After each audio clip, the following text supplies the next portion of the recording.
I want to catch you guys all up with some stuff that's been hitting me while I've been out. And number one is congratulations to Toy Machine. Congratulations to Jeff Rowley.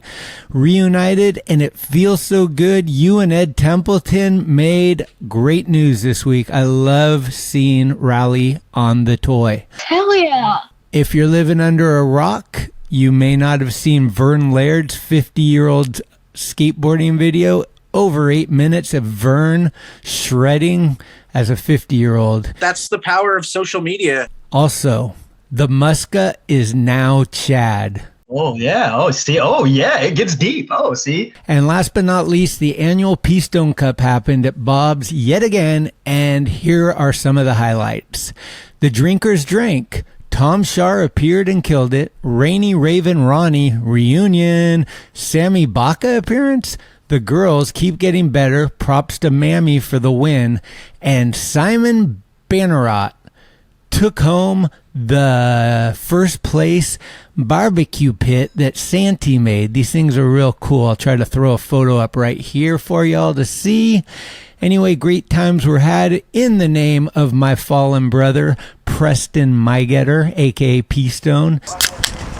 And shout out to Matt Bublitz and the Thrasher Army, who nailed yet another video edit for all those that weren't there to experience the carnage. You ain't ready! Somewhere in all that mess, the Guts new band played also. You might keep your ears open for that. Tim McKinney, hashtag are you okay? You haven't chimed in a while. Hashtag are you okay? Anyway, I'm excited. I'm back. And today on the pod, we have Wally Inouye, and away we go. This is Wally Inouye, and you're listening to Talkin Schmit. A little bit of intro. Yes, this is the moment. It's cool, like tonight is the night. Provoking the stove. I guess we're dancing now. Talkin Schmit, dude. Bipolar as fuck, that guy. I wouldn't say it was fun. What do you mean, bro? Christian Fletcher's younger brother. Fuck the Dodgers. Big dog's in. What do you think, Dolan? We on? Schmitty? That was the worst thing I'd ever seen in my whole life. Dude, we need a magazine. I remember that. What are Yuns doing? Black skateboarding history is very important. Holy shit. Frisco icon. What is happening? Let's hear it for Greg Smith. Yay! Gregory. Wi-Fi check 1, Wi-Fi check 2. Okay, my next guest may or may not have invented the wall ride. He definitely started IPS, Inouye's Pool Service. If I can borrow a line from Olsen, surf to skate, skate to surf, the way it is, the way it always will be. And you can even add snowboarding to the list as well. This is Tom Inouye. First of all, thank you so much for taking the time and being a part of Talkin Schmit universe here. Oh yeah, I listened to all your podcasts, so it's really cool.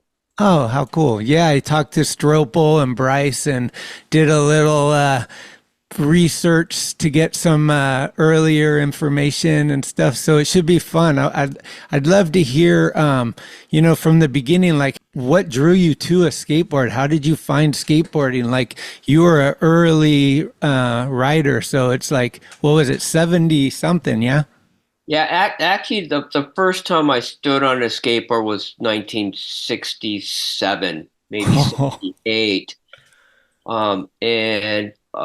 My family just had moved to Monterey Park, and it was a bunch of hills, and I remember my parents coming home from Sears and Roebuck, and they bought a couple of roller skates that you put on you put on your shoes, but they got them for my older sisters, Cindy and Gail, and not me. And so I wanted to try them, and my sisters wouldn't let me do it.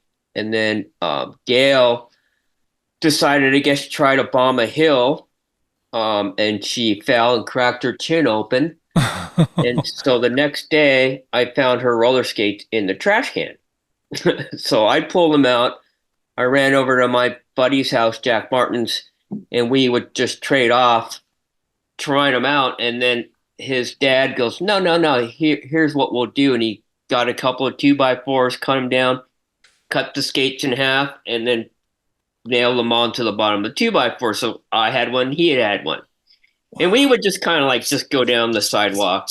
And that was kind of my first introduction to riding a skateboard. You know, it really didn't grab on it. It was metal wheels, and we kept falling. Every time you hit a crack, you would fall. And so we just start riding our BMX bikes instead. And then probably 70, maybe late 72, 73, we kind of started wanting to surf. So we all got skateboards with clay wheels, and we would just pretend we were surfing. So that's when it really caught on back in 73, I would say. 73. And so I was wondering, I'm not sure because I don't surf, but I'm guessing that surfing was already more advanced than skating at the time. So maybe it's easier to surf and get better at surfing than skating in that era. I don't know. I mean, we lived 35 miles from the beach, so we were, we would have to beg and plead to go to the beach. And Dean Eddle's older brother, Miles, would take us to Seal Beach. And so, and it wasn't that easy. I mean, skateboarding was pretty easy for us because it was on hills, on streets, on the sidewalks, on, driveways. And so we were, I think I picked up skateboarding easier than I picked up surfing. Okay. I would have to say.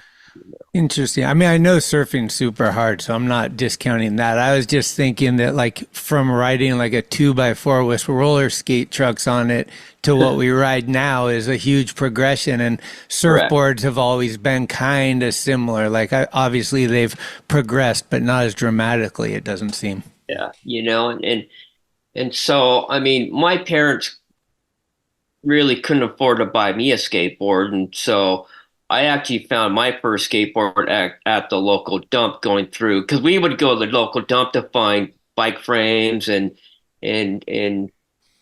wheels and handlebars, and that's how we put our bikes together. And I found a skateboard with, I think it was Chicago trucks and black and clay wheels, and I think I bought it for a dime. and then I went home and got a piece of plywood and actually cut my own skateboard out. Wow. And then put the trucks and wheels on. And what would you say the percentage of kids at that time were doing this? With my group of guys, there was myself, Olin Eisen, Jack Martin, Jeff Walters, Bill McCaffrey, Dean Eddles, Pat Driscoll, the IKEA brothers. There was probably 11 of us that got into it pretty quick.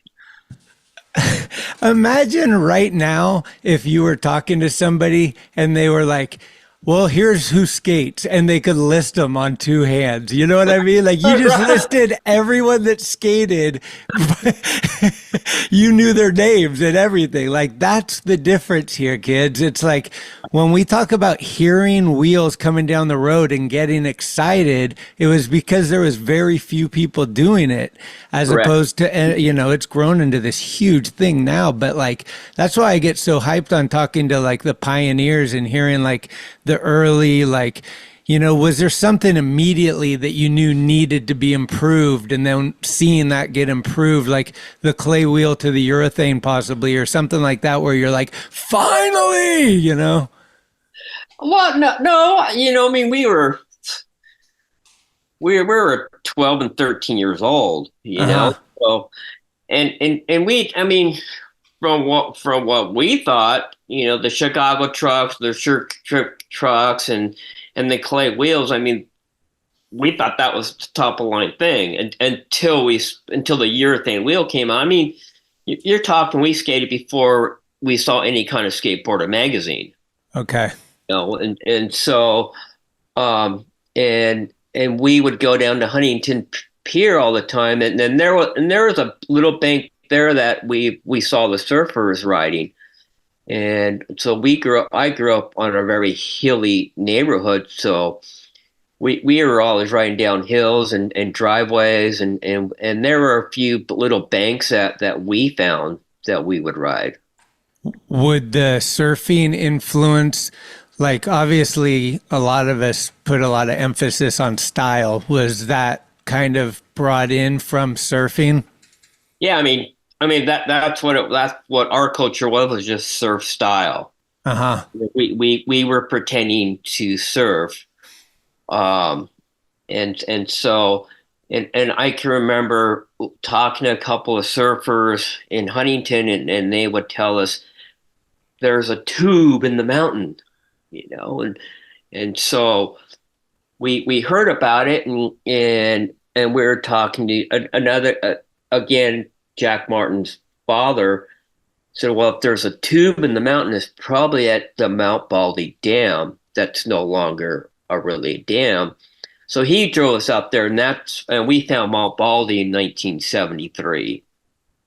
And so we were actually riding Mount Baldy on clay wheels. Oh, wow. Yeah, early on. And what was really funny, the way we rode the pipe is we rode just one side. So we would just do front side, and then we would do back side. And then I think it must have been probably the fourth or fifth time when we figured out we can go both sides and carve down both sides. And I think that was by accident. Wait, so what year do you think it was about?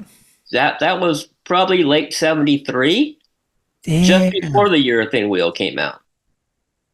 I mean, at that time we were, I was riding the San Gabriel Riverbed down at Downey. We were riding little drainage ditches, and we were riding banks on clay wheels because we just saw things as waves. Were you doing any construction then, like trying to make little ramps or anything with wood? No, not at all. Not at all. Okay. That for a couple of years. Later. Were you pretty good before a magazine even came into your knowledge of there's this thing that's becoming an industry and everything?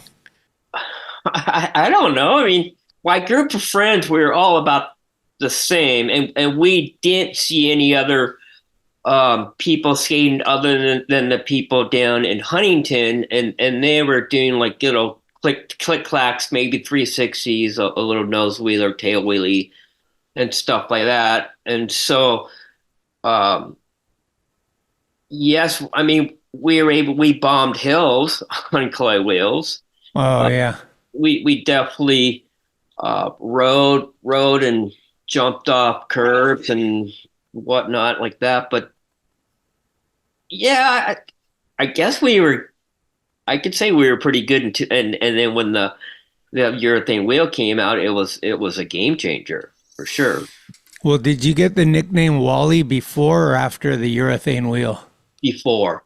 How did that go down?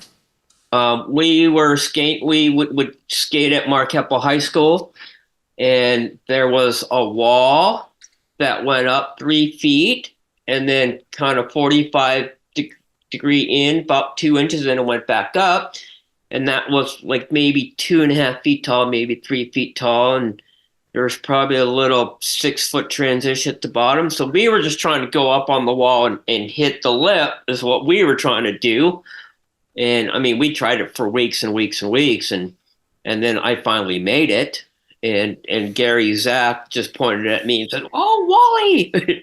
And so that's how I got my nickname. Do I credit myself for inventing the wall ride at that time? No, we were just skating. Yeah. And I think that has a lot to do with skateboarding because we don't know who was doing things elsewhere. Right. Like Mark Gonzalez always talks about, I did a handrail, but I think Nadas was doing it too. I don't know. It's we were just skating and trying to learn things, and that's what we were focused on. Yeah.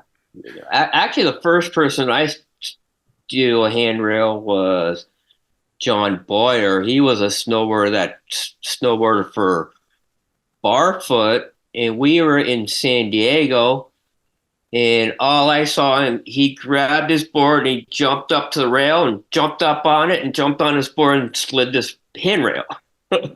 Wow. maybe a two-stair or something. That was the first time that I saw handrails. Yeah. Dang. That's amazing. I think I read somewhere that you were into karate too? Well, I took karate and judo when I was in elementary school. I went to a Japanese private Catholic school. Uh-huh. So we had Japanese and they had karate and judo lessons there. Okay. Do you think that helped with skating at all? Maybe. Maybe a little bit. I didn't keep up with the martial arts, that's for sure. Uh-huh. What would you tell kids today if someone's like, why does style matters? Well, you got to look good. Yep.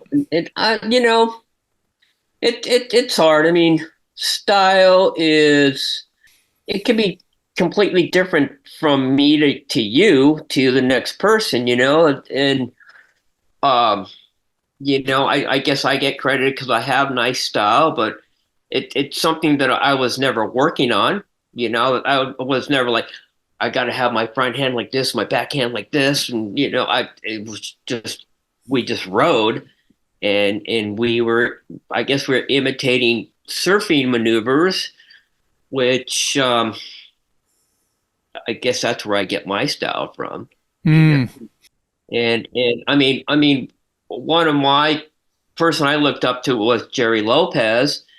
And so he was about making yourself look super calm in the most intense situations, And so when I rode, I just said, okay, I just got to make it look smooth and be calm on my board.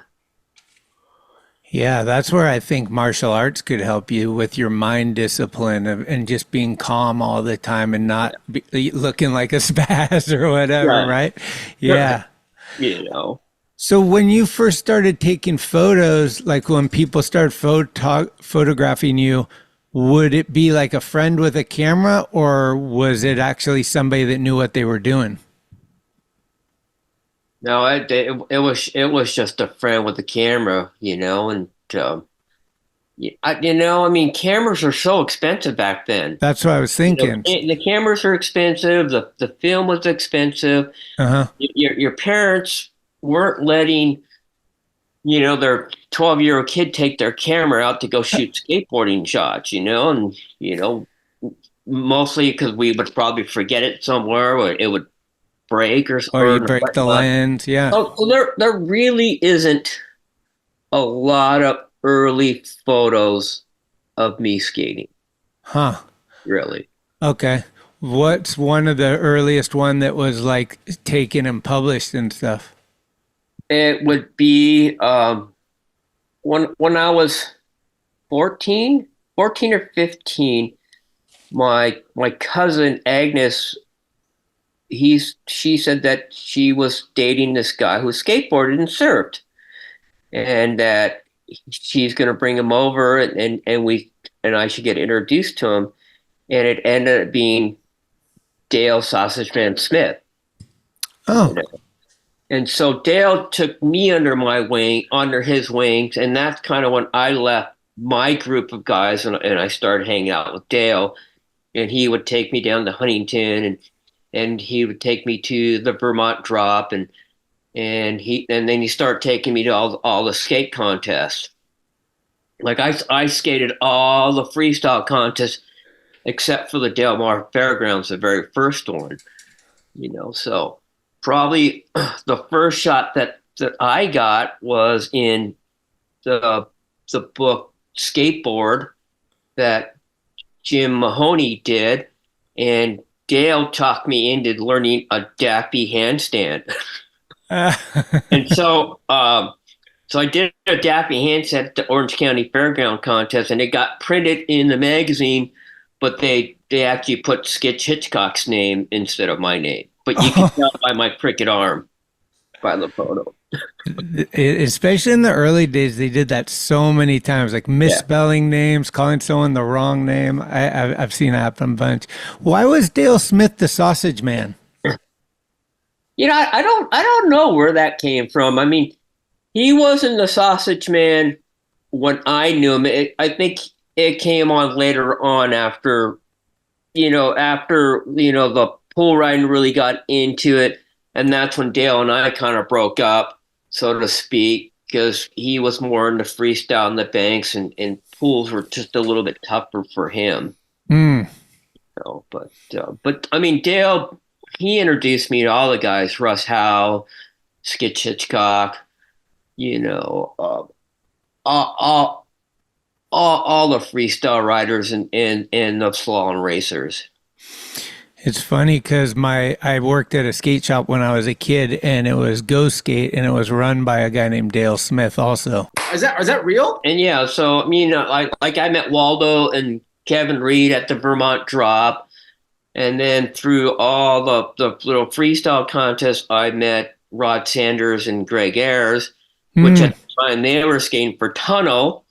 And they got me on Tunnel, so I actually have a lot of deep roots in San Francisco in the early days before any picture even got shot of me. Right. Yeah. Where was Tunnel exactly? Well, Mitchell, he had the shop on Pier 39. Yeah, and he in San Mateo on 41st. Yeah, and he lived in San Mateo, and so that's how, and so we would go up in like 75, we would go up and help him put roller skates together. We would put the sugar chucks and the tunnel wheels on tennis shoes and that, and so I'd go up there all the time and skate. Oh, nice. Anything you remember? Did you skate the pipe up here or anything? I skated the big pipe with actually Blackheart and Kevin Thatcher. Sick. They also took me to that one backyard ramp that just had all kinds of stuff to it. Oh, I've seen photos. Yeah. And there was also like a spillway that we skated. Okay. Probably Uvis or something. Yeah, and then St. Mary's School in San Mateo was super fun to skate also. Oh, really? Sick. Yeah, okay, there's the school.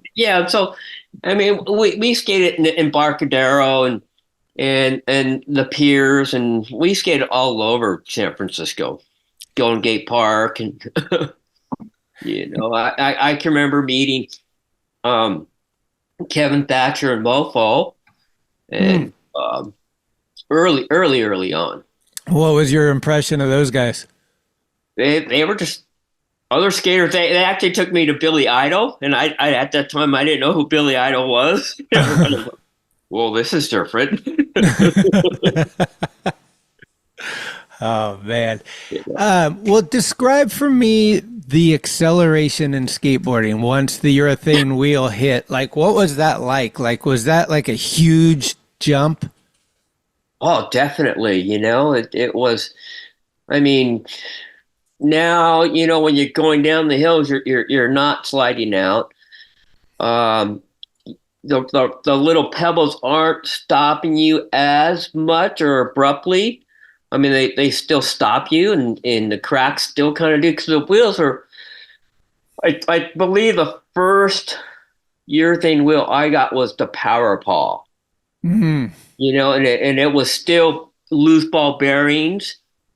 So you still had to deal with that. And then I remember the Road Rider came out, or the Cadillac wheel came out. The Cadillac is the one, right?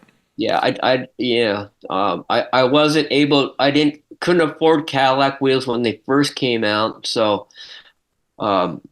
through Dale, I got Power Paw wheels. Okay, so he was instrumental in the beginning. Was he a part of like getting you hooked up with Sims? No, he got me hooked up with Stinger. Stinger was that yellow helmet that I had. Uh-huh. And then Stinger also made the fiberglass boards that Skitch Hitchcock rode that he did the Gorilla Grips with. And so he got me hooked on that. Also, Stinger came out with an adjustable flex board. So it was a fiberglass board, and it had a metal thing on the bottom that you can turn and dial it out. So if it was straight 90 degrees, your board was stiffer. And then as you turned it this way, you have a little bit more flex. It was super heavy, super clanky, super loud. It definitely was a gimmick. And then they made the 27-inch, 6-inch wide fiberglass board that Skid Hitchcock rode and did the Gorilla Grips and that's what I rode. That's what you rode? Yeah. Was that like, when did you start kind of traveling a little bit? Like, when did you like take your skateboard like on the road? Well, I think we always did, I mean, when was Super Sessions came out in late 70 and 75, and that's when we saw Jay and Tony and those guys riding Paul Revere in all the schoolyards. And so Tim Bartholomew, he had his car, and David Adams, he worked at Shell gas station, and Pat worked at Taco Bell, and Felipe worked at Voodoo. I can't remember the donut shop. So Voodoo Donuts? Pick me up. We would go pick David up, fill our car up with gas. Across the street was Taco Bell, and Pat would get off work and bring us a bunch of Taco Bell. We'd get in the car, and then we'd go pick up Felipe, and he'd have, a couple dozen donuts, and then we would take off to go to Santa Barbara to go surf, but we'd always stop and skate Paul Revere or Bellagio, but we would always skate those spots at night by the full moon or something, because we had heard that the guys from Dogtown were pretty territorial, you know, and they'd always kick people out. So we'd find out where all their spots were and go skate them at night until we got it wired, and then we'd go skate during the day. Like we would go watch them during the day, but we would not skate, and we would play basketball, and we would watch them where they would push and take off down the banks, and we kind of see where they got their line. Then we'd go at night and try and skate at night until we got the spots wired. So the vibes were real back then, yeah?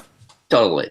I mean, that was the same with surf too. There's definitely, you couldn't go surf POP Pier during the middle of the day, and there's a lot of localism, especially for surfing. Yeah, I think it came from surfing, right? Surfing makes so much more sense to me, though, because like you're sitting out in the ocean, not able to get what you want, and then something comes and you need that. Skating, you can hit that bank all day long. You can go skate it till you're exhausted and then leave and let someone else skate it.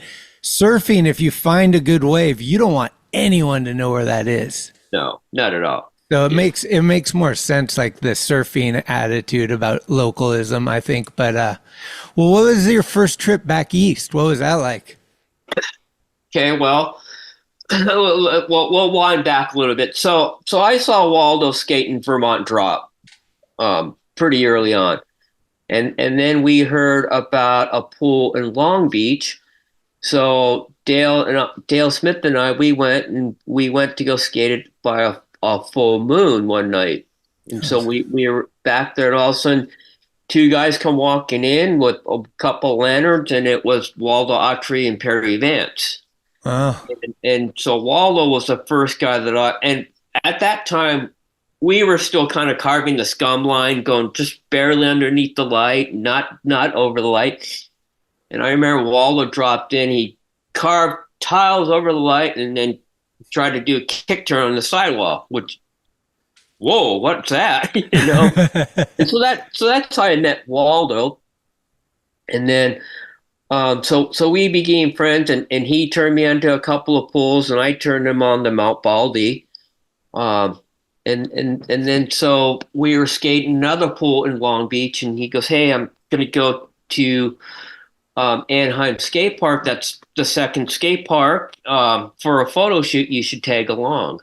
And so I went, and everybody had their team jerseys on. There was Stacy Peralta and Paul Hoffman and Scott Williams and Rodney Jesses and Greg Weaver, and a few other guys. And Gary Cacaro at the time, he was the project manager, and he saw me and said, "What the fuck are you doing in here? Get out of here. I don't know you." So I get kicked out. Waldo goes, "Hey, there's a Sims jersey in my van, go put it on." So I put on the Sims jersey, snuck back in, and skated for another half an hour. And then Gary, he caught me again and kicked me out. And then this guy comes up to me and says, "Hey, I think I got a couple of good shots of you. You should give me your name and your phone number." So I did that. Months go by, and my dad goes, "Hey, some guy by the name Warren Bolster's on the phone for you." I said, "Warren Bolster? Who's that?" Hello? And he goes, "Hey, I took a couple shots of you at Anaheim Skate Park, and I got a couple of really good shots. And can you meet me at the Denny's off the 57 freeway? I'd like to show you some shots." And so I said, "Sure." And I had to talk my dad into driving me, 30 miles to go meet this guy. Uh-huh. And he's got a magazine with all the little barcodes on the side. It's not even stapled together. It's not even trimmed or cut. And he opened up the center spread, and it's that photo right there. Oh, wow. And so that's the shot that I got in the center spread. That's so classic. Like that one's they used for the Hall of Fame, I think, right? Yeah. So it's like, that's cool. And then a week later, my dad goes, "Hey, some guy by the name of Tom Sims is on the phone." And I said, "What? Tom Sims?" Like, "Hey, what are you doing? You have to ride for me, blah, blah, blah, blah, blah." He's just, Thomas, he was so animated, and, so that's how I got on Sims. Right.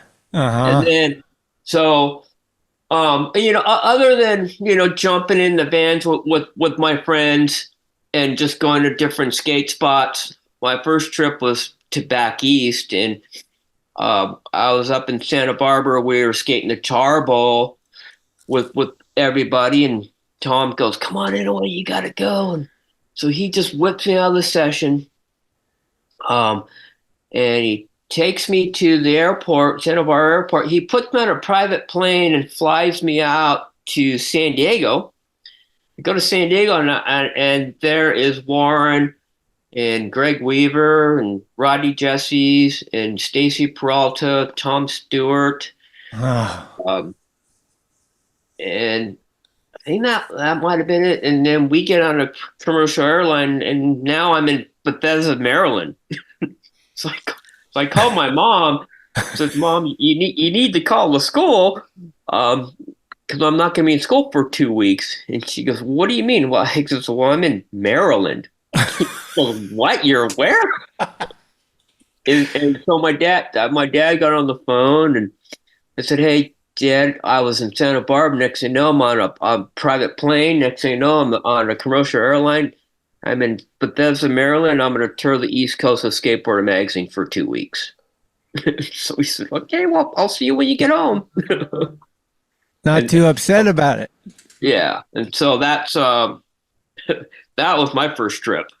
Man, that's amazing.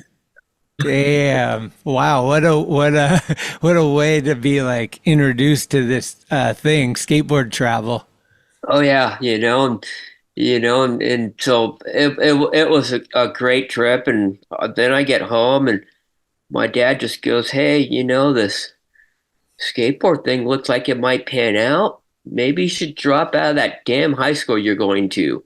Because Ooh. I wasn't doing that great in school, you Okay. know? And I said, what do you mean? I said, well, I bet you can get these guys to pay you to skateboard. I said, okay, what? So I called Tom and says, hey, Tom, my dad said I can drop out of high school because you're going to pay me to skateboard. And he goes, okay, well, let's figure this out. And that's how I got my first contract with Sims. Wow, how cool. What was the first contract like? Do you remember?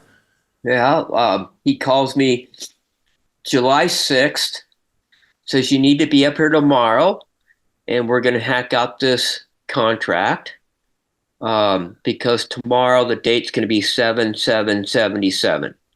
Oh, lucky. You know? And so I got up there and I ended up getting $1,500 a month. He was supposed to come out with 4 different models for me, and I got photo incentives, and I got a travel budget. Wow. You know? Correct. So, Yeah. Because I was talking to Warren and says, hey, Sims is trying to put me under contract, and he says, well, you should get photo incentives. You should get, if you get a cover, you should get $1,000. If you get the center spread, you should get $1,000. And every interview is worth $1,000. A little picture like that's worth $25. And he penciled it all out for me. Nice. And so I had a great photo incentive. I mean, could you almost buy a car for like $2,000 back then? Yeah, you could have. Like, that's a lot of money, right? Yeah. Oh, yeah. Especially for an 18-year-old kid. Yeah. Wow. And a private plane, like, you got to be pretty impressed. Yeah. The private plane was like a little Cessna, that he flew me down in, Okay. But still, just like, oh, we're going to go to Alabama or wherever. Like, we're going to go here. Like, okay. Like, wow. Yeah. I was wondering too, like, how did you perceive being a person of color at that time in such a predominant, like, most people are white and it's like a much smaller thing? Was there any issues there? Oh, definitely traveling, they didn't like my kind in Texas. Right. Same with like Alabama, all the little southern states, we had long hair, and we definitely, they definitely didn't rent hotel rooms to me a couple of different times when we were on the road by ourselves. Definitely a couple of cowboys stood in front of me in front of the bar, and we don't like your kind in here. Oh man. There was, and it I guess it never really affected me, so to speak. Yeah, it's unfortunate. I mean, do we have tougher skin being skaters and surfers that we're already talking shit to each other all the time and vibing each other out of our spots and all that stuff? Like, is that similar, or is that not even the same type of thing we're talking about? No, I think it is. I mean, I think, growing up in the 60s and 70s and 80s, I mean, I think we all had tough skin versus today. Well, sure. Today you got to watch out what you even say. Right. Yeah. I mean, skaters, all the football players had it out for us, right? Totally. Security guards. I mean, we were a low man on the totem pole, I think. For sure. We were scum. We were troublemakers. We were pot smokers. I tried pot, even though everybody else was. Yeah, but like we were the degenerates, basically. Yeah. How long were you with Sims? Because eventually you're with Castor, right? Yeah, I was only with Sims for a year and a half. The hardest thing is the skateboard construction was changing weekly, seemed like.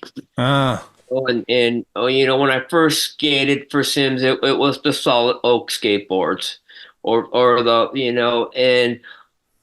and then the lamination started coming in, and so he would come up, says you got to come up here, and he'd give me a couple of boards, and and I would try them and say, oh, these are great. Let's put these out. And no, you got to try this now.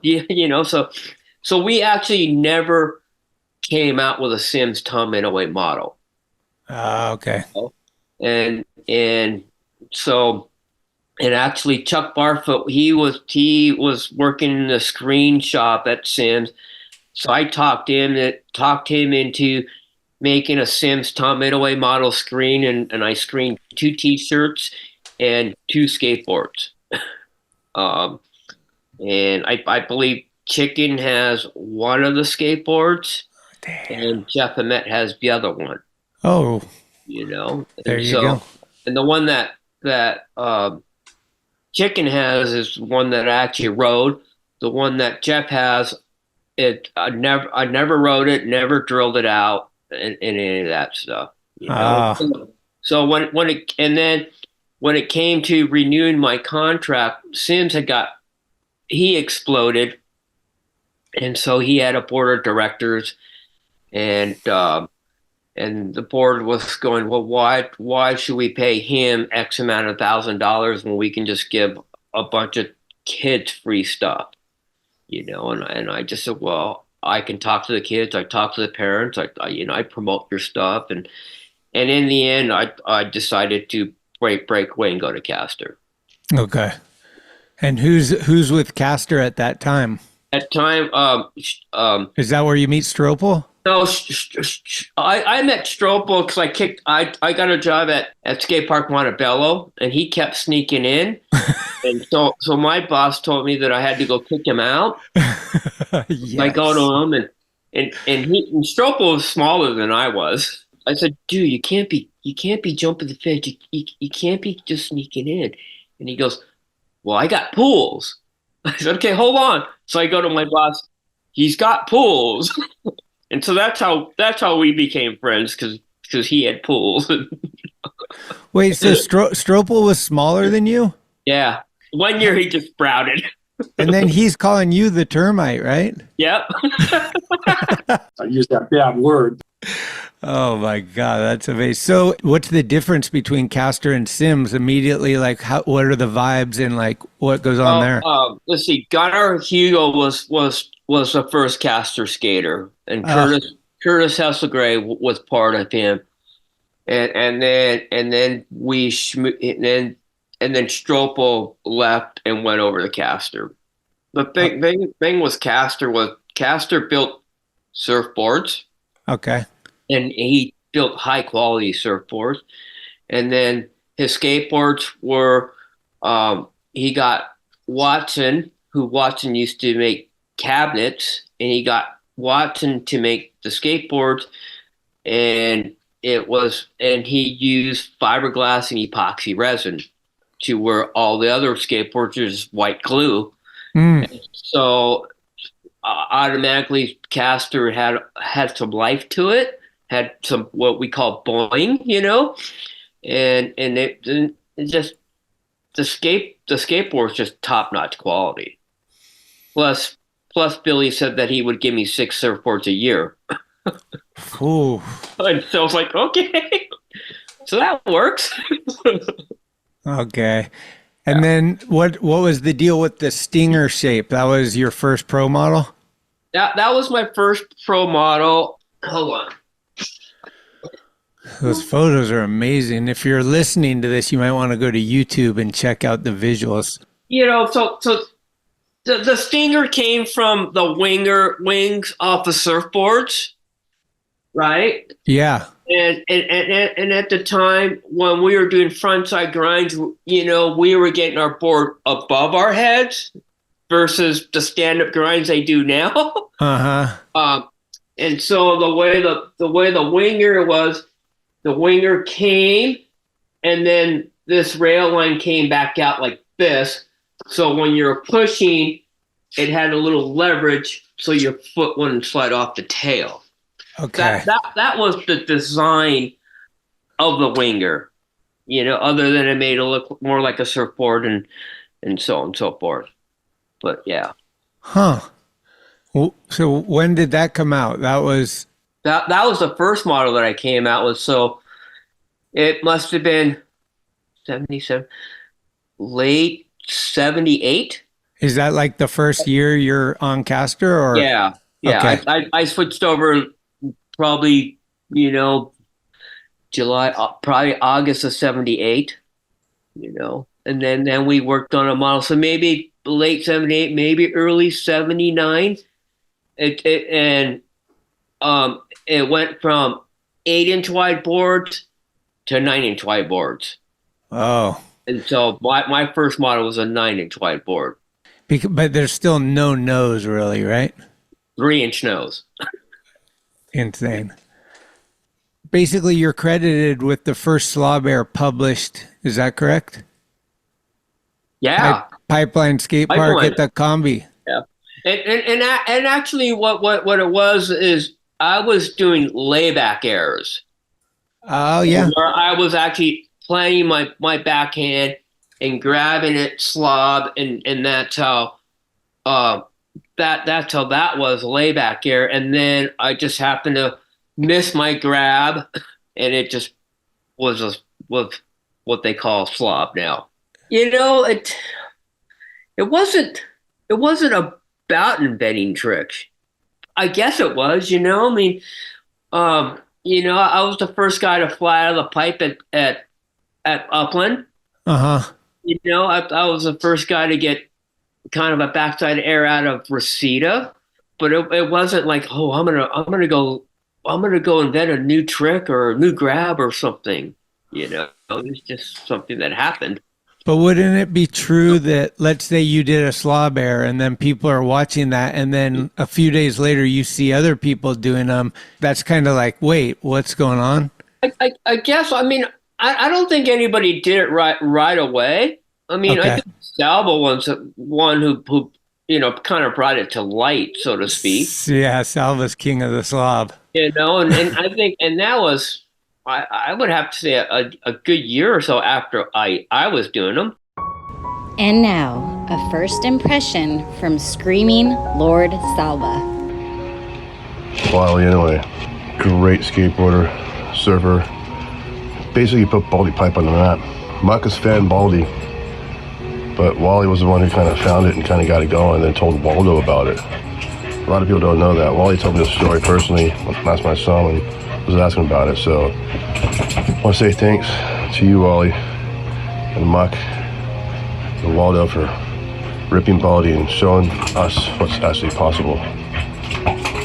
It's a great honor and great influence, great inspiration.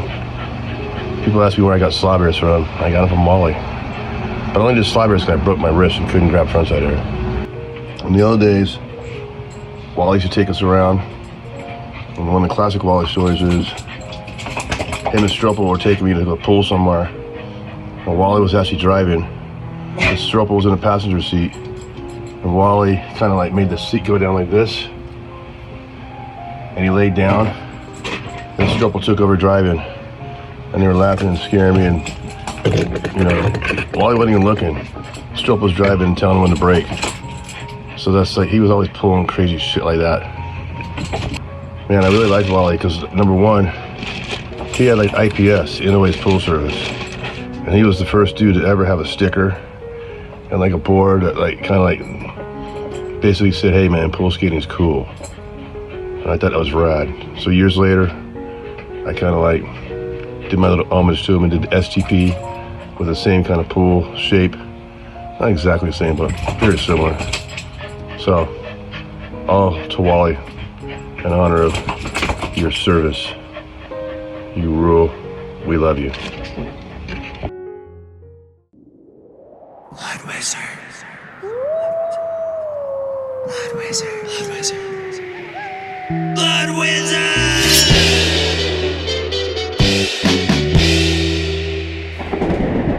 Shop.bloodwizard.com. Tickety-tack. Hey, it's Corey at Blue Plate, 3218 Mission Street. Come see us. Meatloaf, fried chicken, deviled eggs, Dollar Olympia beers. We're here every day of the week. We got a garden, and we got smiles on our faces. Come let us make you happy. What did you think of skating the Combi? Was that as gnarly as it gets? Like, what were some of your favorite skate park pools? Well, Combi for sure. Really? Yeah, combi. I mean, It's like proving ground, yeah. there are so many skaters involved with that design. Ah, You know, that was the thing that the Hoffmans got us all together and says, hey, we're gonna tear out the freestyle area, and we're gonna build a competition pool. And what do you guys want to see? Oh, it should be a keyhole. It should be a square pool. It should be a kidney. It's all these things, and that's how it all kind of came together and put into one. wow. Combi was burly. I mean, it had like 3-inch coping. Yeah, no, it was gnarly. Like, it's not the combi that they put in the mall. This is like gnarly shit. It was gnarly. Yeah. But Upland was gnarly. I remember the first time we drove out to Upland, and the 15-footer was dug out and rebarbed, but not poured. And we looked over the edge and said, oh my God, someone's going to die in this thing. It was huge, right? Totally. I mean, Chris Miller almost did die. That was the hang up in that corner. I'm sure Shit. a couple of people did, Yeah. Yeah, Upland had the great combi. A lot of people don't talk about Paramount. It really wasn't a pool, but Paramount had a 16-foot deep pool, 8-foot transition, 8 feet of vert. 8 feet. No, yeah. Fuck. That's when George Arton would do the frontside airs, and Doug Schneider, he was the one who learned how to do a rollout on it, or an axle stall. Those parks happened, and then they kind of declined, and then that's probably when more wooden structures started happening. You get the backyard ramps and whatnot. Yeah. Lakewood had great pools. Colton had a great pool. Oasis, Del Mar. A lot of them did. But, they don't beat the backyard pools for sure. No. Did you come up to Winchester? Like, did you come up north too? Yeah, Winchester, yeah. What are some of your favorite pools, like backyard pools? Seal Bowl, the Fruit Bowl. Dave Roll had a pretty damn good pool in his backyard. Oh yeah, rules. Skated a couple of really good pools in Florida. That one, I think it was a capsule that like Mike Goldman got that picture, like doing like that front side grind that had the 3 round mirrors on the bottom of his board. Oh, Ever seen that pool? Yeah. I remember we heard that pool, and we beelined it from LA to San Francisco, skated it for 2 hours, and beelined it home. Nice.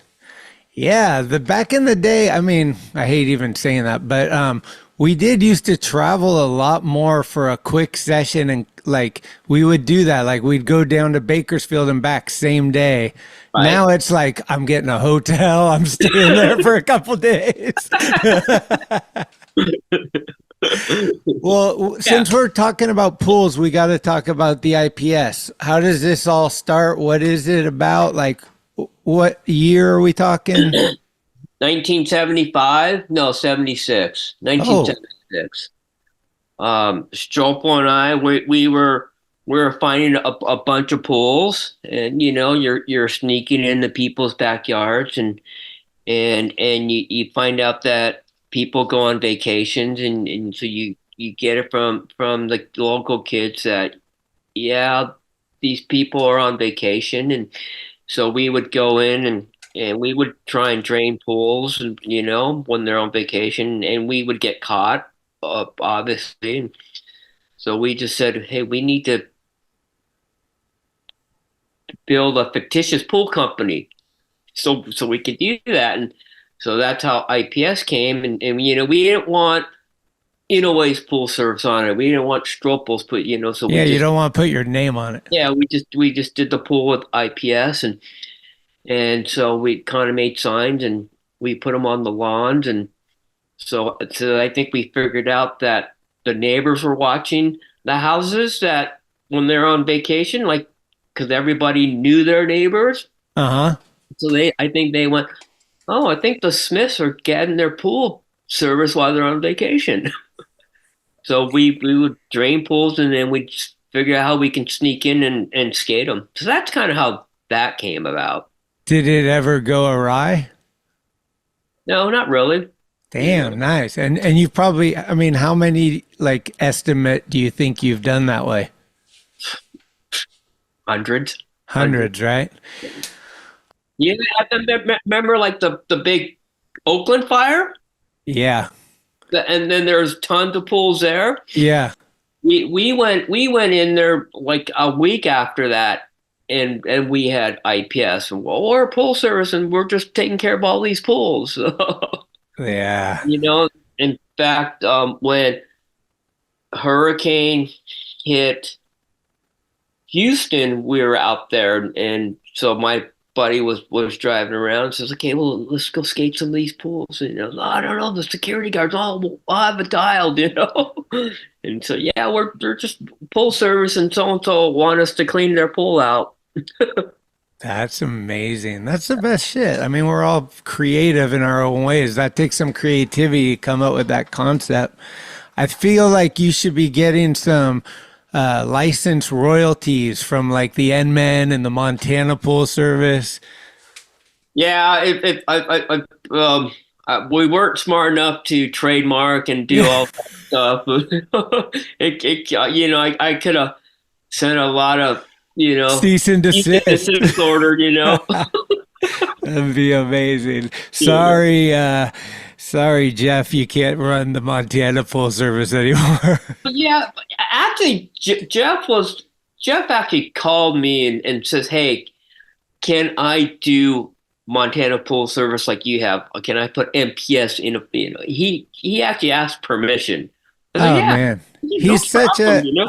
That dude is so stand-up, dude. That guy's the best. He's probably paying homage to you, like kind of a little token of tribute. Like, I'm not biting your shit, I'm giving praise to you, basically. Correct.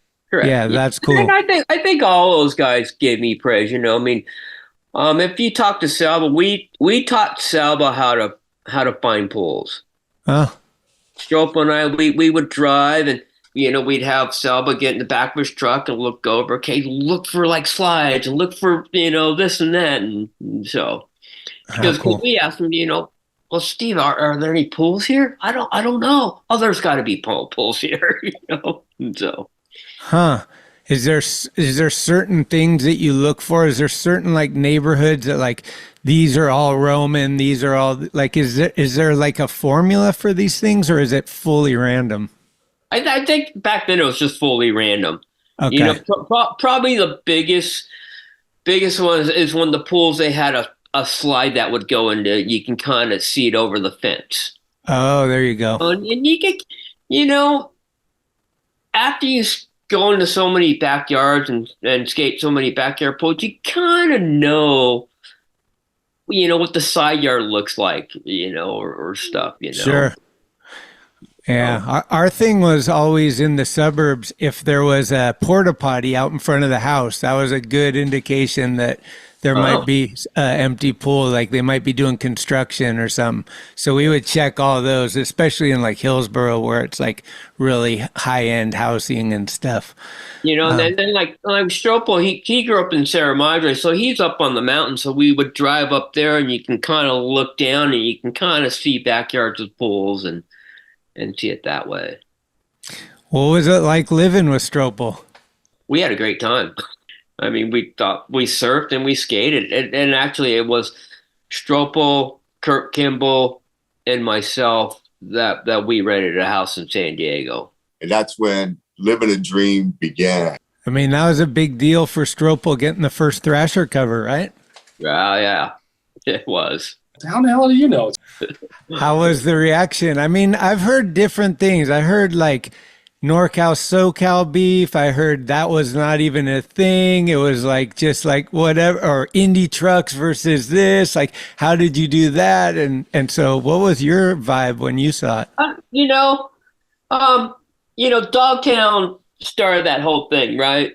You know, I mean, Stesic created a phenomenal thing about Dogtown.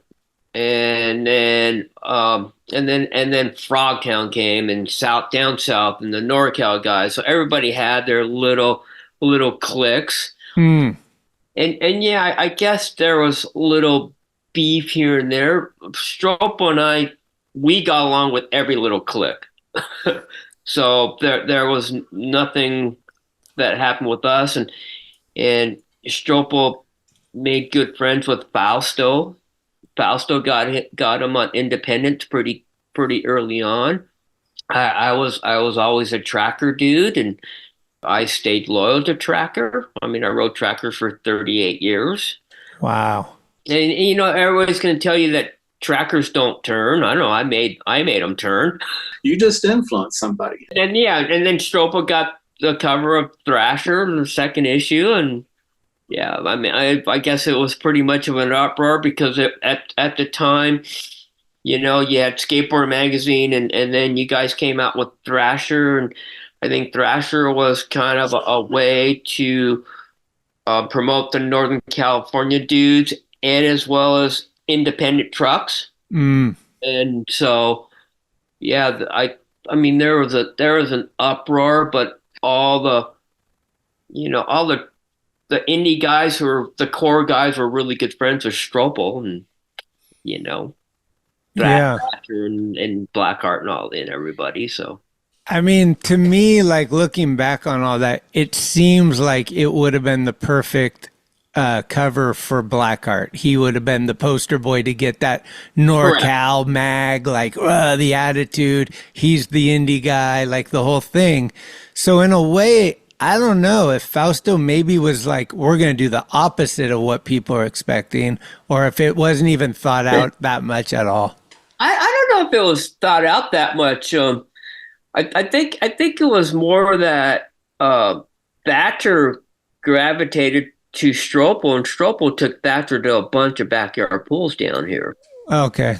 You know, and so but yeah, I mean, should Chris have gotten her, or should Blackheart have gotten her? I don't know. Yeah. Well, I know that it took me a long time to get a picture in Thrasher, because I was as a tracker. I was quote unquote Skateboarder Magazine boy. Oh no! What was the? See, that's what I'm talking about. Those are the vibes I'm talking about. I mean, it's pretty. Yeah, like I think I got my first picture in Thrasher in like 91. Wow. And I got the contents page because Scott Starr took it at the Square Pool by Six Flags with me and Roger Mullen skating doubles, and he's kick turning backside on this wall, and I'm kick turning backside on this wall, and it made the contents page. Nice. So your first photo in Thrasher was a contents page? It was a contents page. Well, maybe the wait was worth it. Well, let's talk about covers. What was your first cover? Was it the one? No, the first cover was Gaithersburg, Maryland, on the Skateboard Magazine trip. That was October of 77, and then November of 77, I got the cover flying out of the Upland Pipe. And I mean, my first covers were back to back. Really? I tell you, that was my third cover. Oh, okay. Yeah. Damn, that's a sick photo. So the one that you're flying out of Upland, is that considered an Ollie? No. When did we meet, Galfan? Was it? I think it was 78 or maybe late 77. I think it was on my second trip to Florida, and we went and skated at this Hollywood skate park, and Ellen Galfan and actually Mike McGill were skating, and they were young, and back then he was doing little ollies, like it was like a no-handed air, you know, and I think what it was, he would first do kind of an ollie to like disaster lip slide and come down, and then he would not hit the thing, and so I saw it pretty early on. It didn't really coming to light until him and Mukio came out to the West Coast.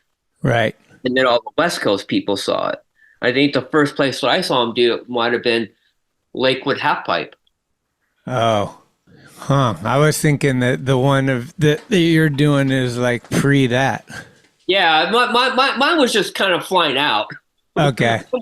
Mine was get at least halfway or over halfway. So if you get over halfway, it's going to pitch you back out into the bank. So and all I was doing, I was just imitating Jerry Lopez getting spit out at pipeline. I think I can get spit out of this tube. Provoking the stope. At that time, is snowboarding starting to happen like in the 80s, right? I first rode a snowboard the winter of 77.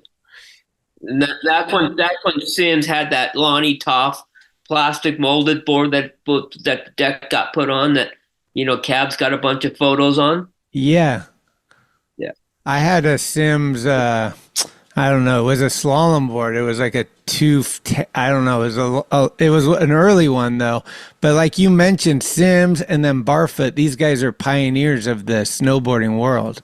They were. I mean, and Sims told me long before that he had this kind of surfboardish kind of looking thing that he rode on snow, and he gave it to me. And I mean, for me, I didn't really grab onto it. I mean, the mountains were cold, so the outerwear was crappy, and the mountain was 3 hours away from San Diego. Was it cheaper back then? Because now it seems like you have to be really rich to do that kind of stuff or have an in. Fuck, it's fucking so expensive. Yeah. I mean, Squaw's like over 150, I think. Yeah, I mean, but you got to understand that the first snowboards, they didn't allow you on the resort, until maybe like 1986. Yeah. Was it 86 that Boreal did the first couple of contests? Boreal and Donner, I think, were the only two. Donner. Yeah. Yeah, I remember that because it was a huge deal when like Heavenly and Squaw and certain ones started finally letting snowboarding go. Yeah, that's right. Yeah, and so when we would snowboard, we would go to Big Bear or we'd go to Tahoe and we would just shuttle a car up. Someone would drive up, we'd get on, we would just snow down people's backyards and get back in the car and just do that loop. So. Wow. And you're up in Hood River now, is that right? Hood River now. So are you snowboarding up there? Yeah, I work at the ski area. I mean, it's a glacier, right? It's like all year? Yeah, it'll go to Labor Day. Oh, wow. It'll do. Right now, everybody's coming to start training for the summertime. Okay. So like all the top pros will be here and all the summer camps and yeah. If I came up to visit you, would you be more inclined to go snowboarding with me or go to Wendell's with me? We would go snowboarding and then go to Wendell's. Oh, okay. Because Wendell's is my favorite place I've ever skated, I think. I love that place. Oh, it's so much fun. Yeah. And the atmosphere, I mean, just camping up there by a river and just man, it's kind of everything, really. It's really cool.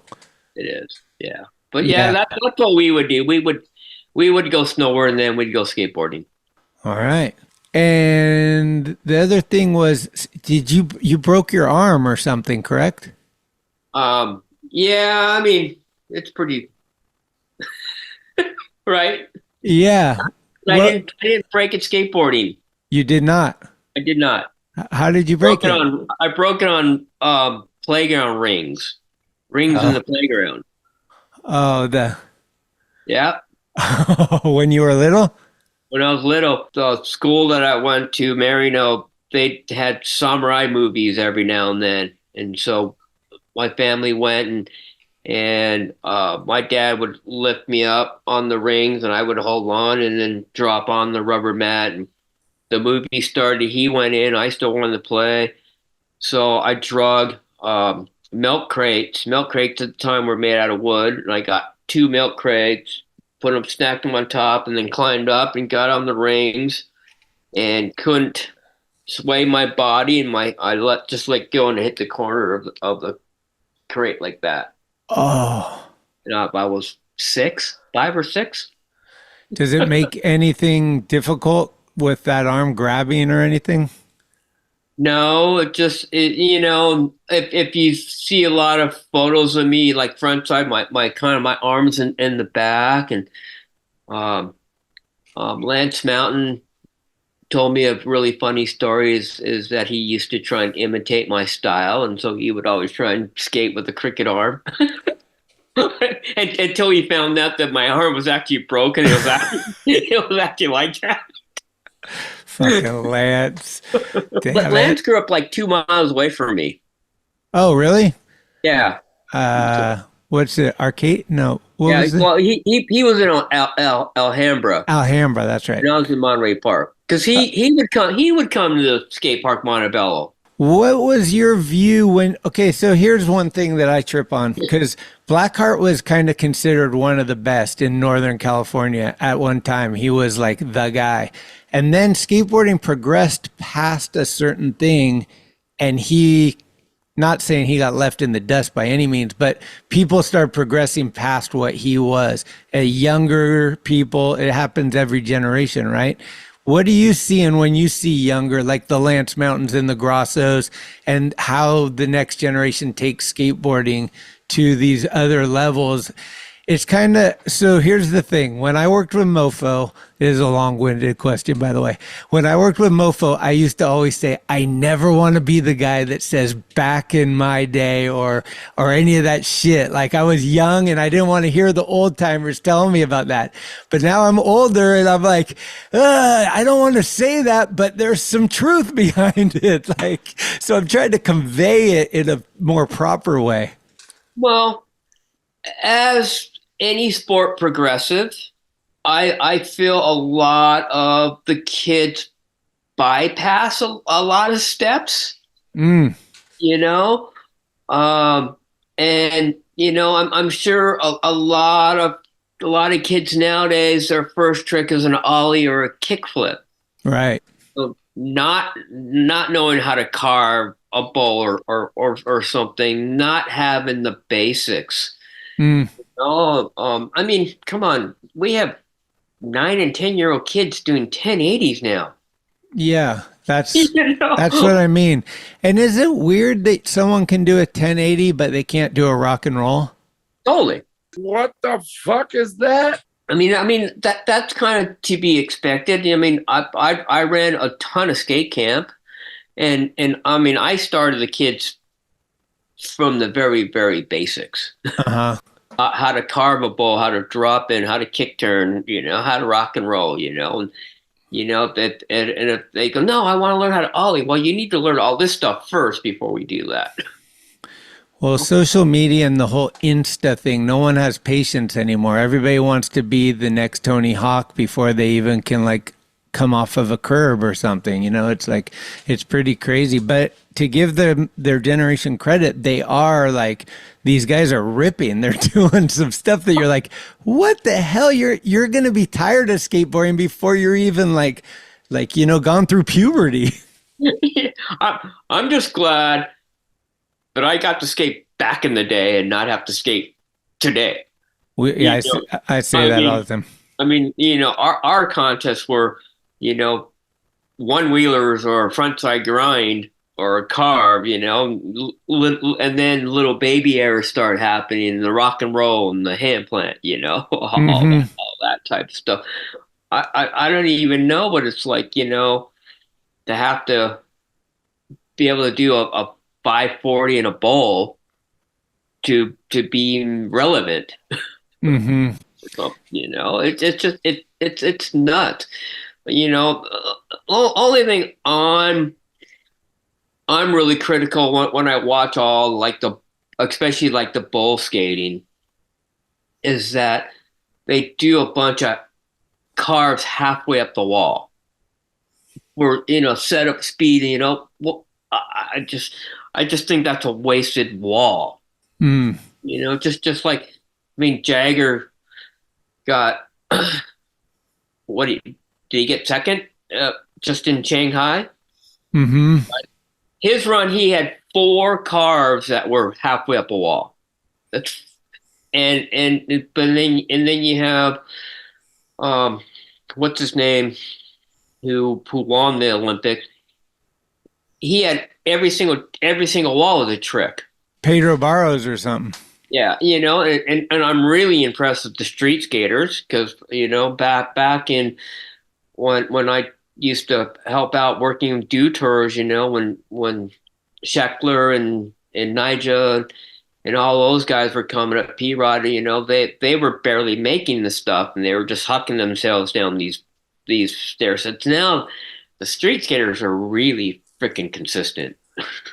Yeah. Mind-boggling. Right.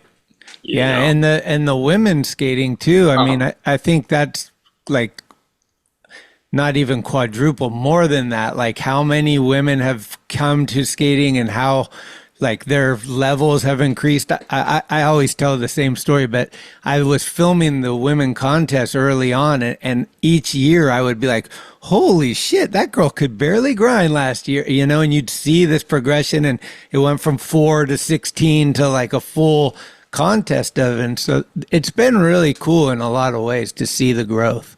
Oh yeah, it is. It's just it's phenomenal actually, And so.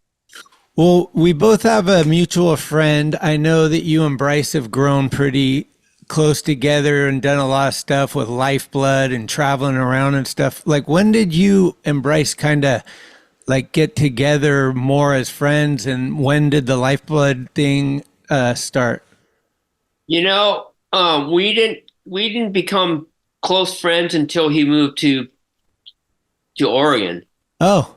I mean, I knew who he was, and I knew who he was through the Sick Boy DVD that came out, and so, but I can't really remember our paths crossing back then, and then it was just when he moved up here and meeting him during the Trifecta days.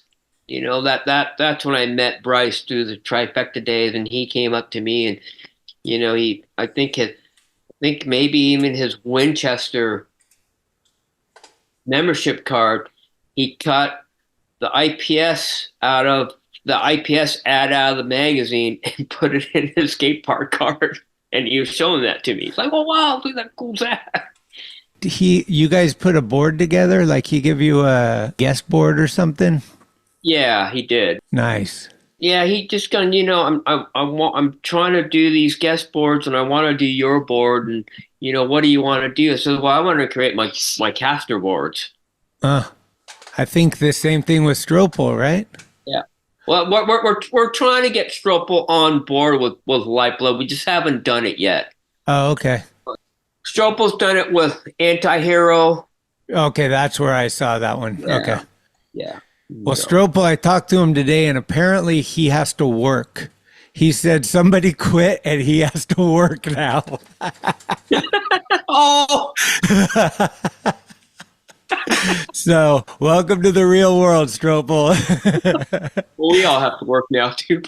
Yeah, I mean, come on. I got like a little this or that type fun little thing to throw at you. Okay.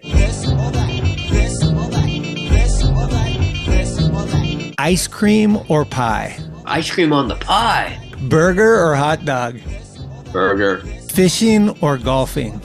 Golfing. Dogs or cats? Dogs. Front side or back side? Front side. Santa Cruz or Pal? Santa Cruz.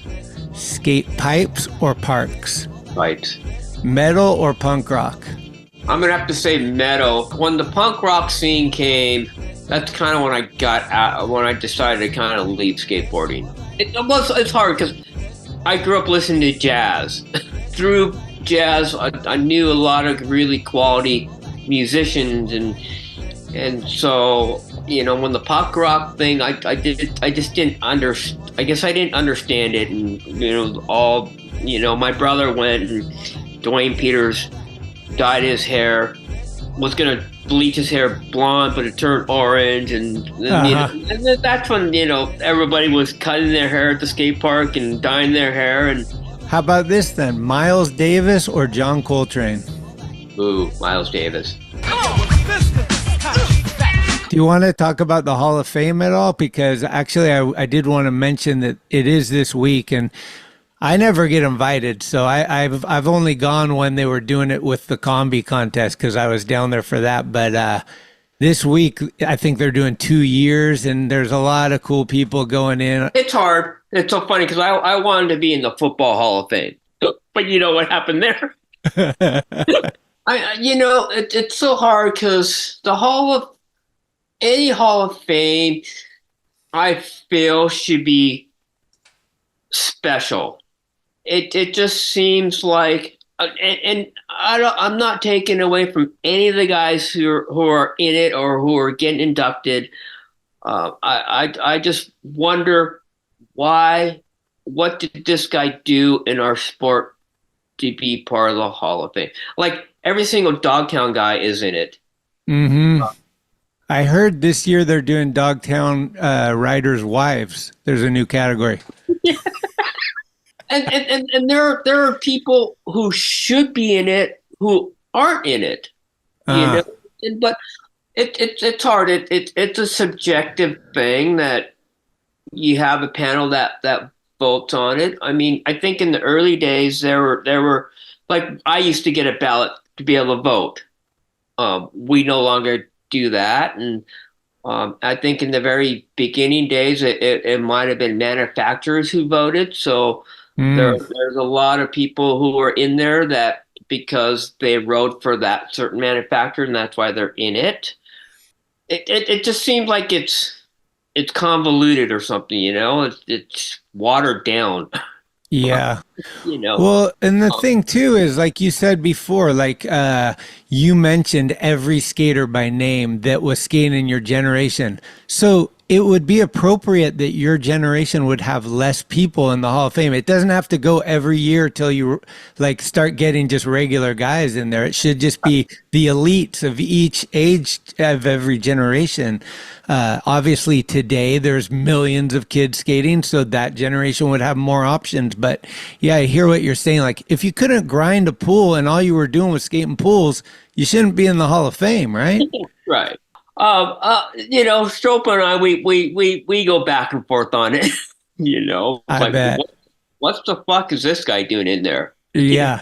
What did he actually contribute to skateboarding other than that he got good, he got sponsored, he rode these contests, he maybe never got in the top 10 of the contest or what have you. It just, I think now, if you got a picture in the magazine back then, you're going to get in the Hall of Fame. Maybe we should create a Hall of Fame roast. So every year, like a month after the Hall of Fame, we get with Strople and we just talk shit about who should and shouldn't be in there. What the fuck have you done? So you kind of have the same feeling then a little bit. Well, like I said, it was kind of weird and I get it, but I don't get it. Like Thrasher won a Hall of Fame award and they invited KT, which of course they should, but they didn't invite anybody that was a current employee of the magazine, including the owner. So it was weird to get like the news that Thrasher had won this award, but I mean, KT, huge part of it, obviously. Invite him, but I mean, we should have had a table, I would think, like have the owner, have Jake, but I think people maybe didn't want Jake. Like, who knows what the reasoning for everything was. But yeah, the one time that I went there, they had a certain person, I don't even want to out him, but he came up and he accepted his award. Me and Jake went and got dinner. We came back and he was still up there talking about himself. And it was just like, this is kind of what the Hall of Fame turned into for guys that I think that's how you determine who should and shouldn't be in there. It's the one guy that never gets to talk about himself is up there forever. You're just like, you probably shouldn't, you know what I mean? And it sucks because I hate being judged. We all hate being judged, but like this is a thing that's a judgment thing. So it is tricky, but yeah, I agree. I mean, baseball does it a certain way, sports do it a certain way, but as skateboarders, I think that I always said Lance Mountain is a really good spokesperson for skateboarding. And if Lance thinks the guy should go in, he probably deserves it. And you need people like that, like a Salba, maybe yourself and Strople of your generation, that are key people that are like, we're the gatekeepers of this special place. But we didn't start it, so I can't come in and tell them what rules to apply. Yeah, exactly. Yeah. But I mean, it is an honor for you regardless. Totally. And I'm happy that I'm in it. It gave credibility to my family members that I got in it, my mom and my dad and my uncles, I mean, I don't know how often we would get together and my uncles go, "Are you still riding that skateboard? When are you getting a real job?" I said, "I got a real job." Making $1,500 a month. and so for them to find out that I got inducted into the Skateboard Hall of Fame, it's like, oh, okay, you actually really did something. It's kind of a stamp, right? Yeah, it is. Yeah. Well, congratulations on that. And I mean, well worth it, obviously, well deserved. You told me that you listened to the podcast, and I wonder, like, who, in your opinion, would be a good person to go after and try to get as a guest? Who would you like to hear on here? Henry Hester. Henry Hester of the Hester series? Yeah, Russ Howell. Yeah, I want to hear why a slalom racer decided to put on pool contests. I don't even answer questions like that. There's so many people that I would love to hear from. Okay. I love that I got to catch up with you, and I'm down to do this anytime. I'm sure there's tons of stuff we didn't talk about, but I really want to thank you for taking the time, and I want to try to turn this one around and get it up soon, and I'll let you know as soon as we're doing that and stuff. Right? Yeah, if you come up here, let's get together. If I can get up there, I will. I honestly, Wendell, if someone asked me without thinking, Wendell's is my favorite place. Yeah, what you need to do is you need to come on one of our Montana trips.